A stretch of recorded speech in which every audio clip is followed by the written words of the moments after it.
is expected to galvanize multidisciplinary and multi-agency approaches towards resolving well-known challenges in the Niger Delta and putting in place new initiatives and progressive strategies required for the speedy development of the region. Distinguished ladies and gentlemen, you recall that the ministry was established in 2008 as a vehicle to drive federal government's initiatives in the Niger Delta region through the formulation of policies and programs for the overall development of the region. The mandate, which is tailored to fast-track development of Niger Delta region, is indeed in consistence with President Abubarka Tinubu's GCFR Renew Hope agenda, anchored on the 8 presidential priorities centered around the themes of economic reform, peace and prosperity, food security, sustainable development, infrastructure and transportation, social investment, economic diversification, and service delivery. These are the 8 presidential priorities of Mr. President, which of course every person in this government has to follow.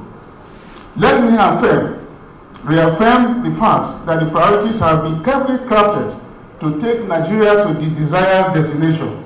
I therefore solicit your patience and support to the government at all levels to enable us achieve this enormous and historic national task. It is important to note that all ministries and permanent secretaries, including my Momoh self and the permanent secretary, have keyed into the successful delivery of the priorities through signing of performance board with the president. We have been assigned, that is the Ministry of Niger Delta have been assigned with 10 mandates from the presidential priorities as part of the quest to fast-track the rapid development of the Niger Delta region and deliver the renewed hope agenda to the people in the Niger Delta towards changing the narrative of the region.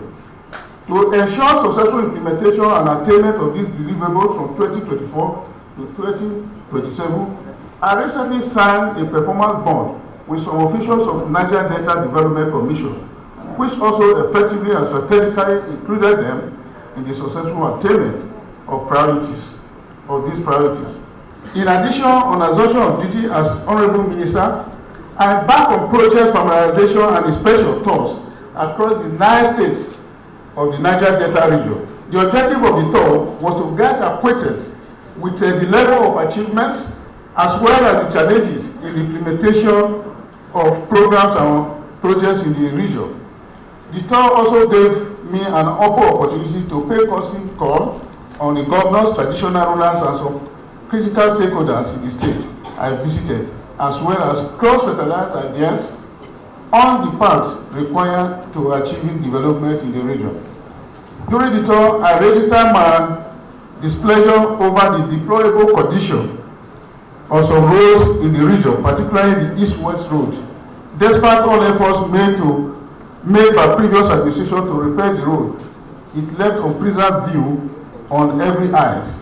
It is common knowledge that the road is a pivotal transport artery that plays vital role in facilitating economic activities, connectivity, access to the entire South region. In short, it is the gateway to the economic prosperity of the South. It will be in the best interest of all for the project as it is to return to the supervision of the ministry according to the request of stakeholders so that the road can be completed in due course. But however, before this is attained, I'm delighted to report that our collaboration with the Ministry of Works has resulted in quick intervention on aspects of the road, which has ensured meaningful ongoing works being carried out on the section of the East-West Road, specifically from Element to One Junction. This further demonstrates federal government's willingness to swiftly address any issue confronting the Niger Delta region. As critical partners in the region, all hands must be on deck to sustain development, peace and security, support government, intensify efforts to stop oil theft and bunkering in order to increase revenues for greater impact in Niger Delta region and the entire country.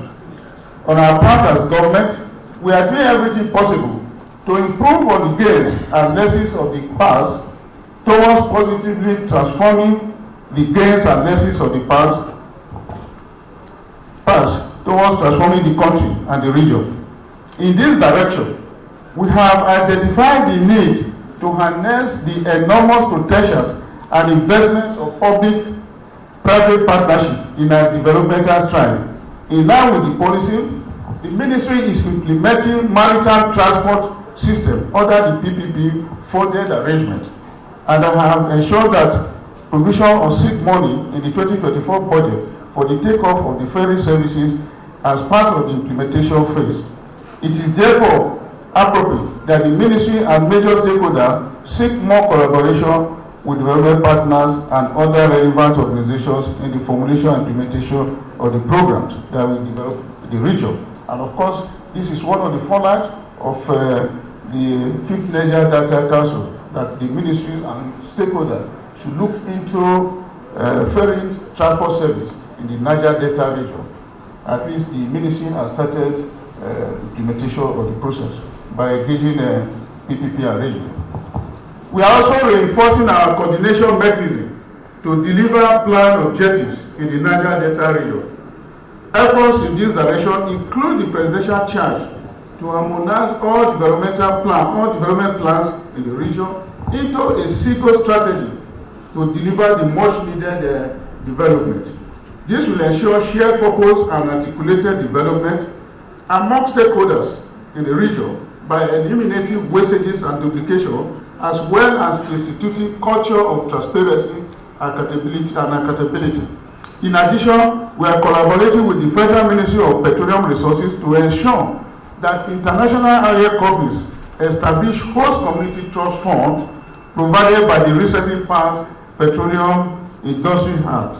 Let me therefore assure you that if all stakeholders work firmly together, irrespective of our political and religious differences, achieve greater goals and turn the Niger Delta to the next Dubai.